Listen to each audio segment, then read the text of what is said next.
اللهم صل على محمد وآل محمد.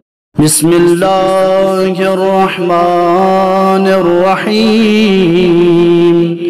اللهم اجعلني فيه من المتوكلين عليك، واجعلني فيه من الفائزين لديك،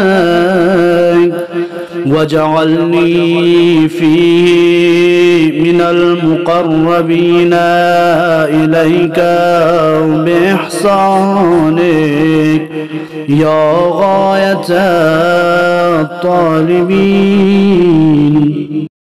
اللهم صل على محمد وآل محمد.